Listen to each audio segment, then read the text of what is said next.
ठिकाणी आपलं संगमनेर दूध संघाचा चेअरमन म्हणून मी आपलं या ठिकाणी स्वागत करतो.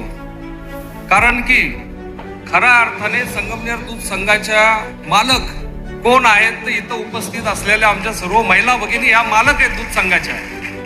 आणि तुमच्या कष्टाच्या जोरावरती, तुमच्या मेहनतीच्या जोरावरती तुम्ही जे तुमच्या गोठ्यामध्ये राबतात त्या कष्टामुळं आज आपला संगमनेर दूध संघ हा राज्यातला दुसऱ्या नंबरचा दूध संघ म्हणून त्या ठिकाणी ओळखला जातो. आणि हे सर्व होत असतं ह्या तुमच्या कष्टामुळं.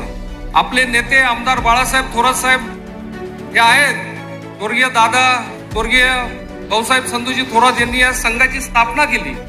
त्यांनी हा संघ उभा केला आणि आमदार बाळासाहेब थोरात साहेबांच्या नेतृत्वाखाली हा संघ त्यांच्या मार्गदर्शनाखाली चालू आहे.